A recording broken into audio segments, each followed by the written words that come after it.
کی آزادی میں مفتی کاکوروی کا حصہ ہے، ہندوستان کی آزادی میں مولانا امام بخش صاحبائی کا حصہ ہے، ہندوستان کی آزادی میں مولانا جوہر کا حصہ ہے، ہندوستان کی آزادی میں مولانا شوکت کا حصہ ہے، ہندوستان کی آزادی میں سید علی کافی مراد آبادی کا حصہ ہے، ہندوستان کی آزادی میں مولانا رضا علی بریلوی کا حصہ ہے، ہندوستان کی آزادی میں ڈاکٹر اجمل خان کا حصہ ہے، ہندوستان کی آزادی میں اشفاق اللہ خان کا حصہ ہے۔ اگر ہے ہمارے بچوں کو معلوم، ہے ہمارے جوانوں کو معلوم، بس وہی دو چار نام، وہی دو چار نعرے اور ہندوستان کی آزادی کا جشن ختم۔ اللہ کی قسم، ایک ایک دن میں کئی سو علماء کی گردنیں ماری جاتی تھی، تب ہندوستان آزاد ہوا۔ ایک ایک دن میں کئی ہزار علماء کو سولی پر ٹانگ دیا گیا، تب ہندوستان آزاد ہوا۔ کالا پانی پر ہمارے بزرگوں نے اپنی جانوں کا نذرانہ پیش کیا، تب ہندوستان آزاد ہوا۔ دلی کی چاندی چوک سے لے کر پشاور تک جتنے بھی درخت تھے، ہر درخت میں کسی عالم کی لاش لٹک رہی تھی، تب ہندوستان آزاد ہوا۔ جانوروں کی کھالوں میں عالموں کو بھر کے لٹکا دیا گیا، جلا دیا گیا، تب ہندوستان آزاد ہوا۔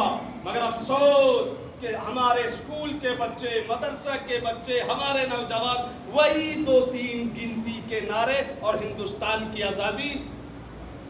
حضرات، ہمارے بچوں کو، جوانوں کو پڑھنی چاہیے وہ تاریخ، پڑھنی چاہیے وہ قربانی، پڑھنی چاہیے وہ بلیدانی۔ صرف ایک تاریخ کے جھروکے سے منظر دکھانا چاہتا ہوں کہ ایک مولانا ہے، نام ہے سید علی کافی مراد آبادی۔ ذرا نام بتاؤ، کیا نام ہے؟ سید علی کافی مراد آبادی۔ ہاں، سید علی کافی مراد آبادی۔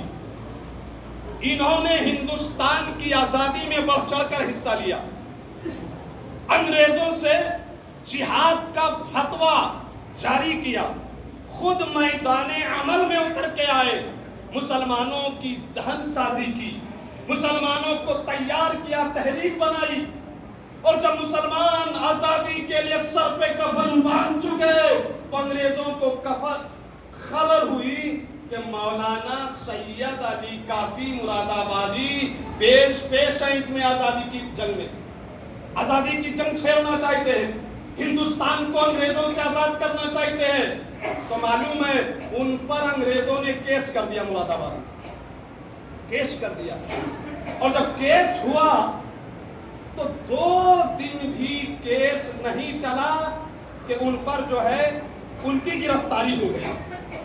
اور مسلمانوں، اپنے آپ کو پہچانو اور دلالی کرنا چھوڑو، لڑائی چھوڑو، جھگڑا چھوڑو، آپس میں کٹنا اور مرنا چھوڑو۔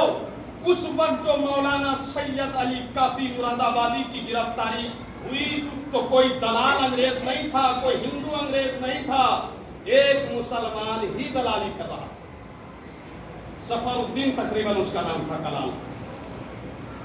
اس کی دلالی کی وجہ سے مولانا پکڑا گئے، سید صاحب پکڑا گئے، سید علی کافی مراد آبادی کو انگریزوں نے پکڑ لیا، اور کیس کے صرف 2 دن کے بعد ان کو سزا سنا دی گئی کہ یہ انگریزوں کا دشمن ہے، مسلمانوں کو جنگ کے لیے اکسا رہا ہے، بھارت کو آزاد کرانا چاہتا ہے، اسے بیچ چوراہے میں کھڑا کر کے پھانسی دے دی جائے۔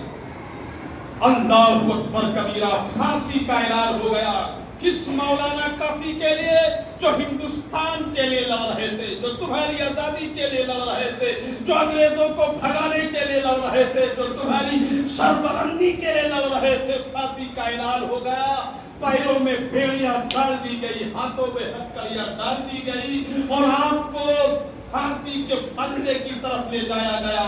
اللہ اللہ، اس وقت سید علی کافی کی ہمت دیکھو، جرأت دیکھو، عالمانہ وقار دیکھو، بزرگانہ شان و شوکت دیکھو، تاریخ اٹھا کر دیکھ لو۔ سید علی کافی کی آنکھ میں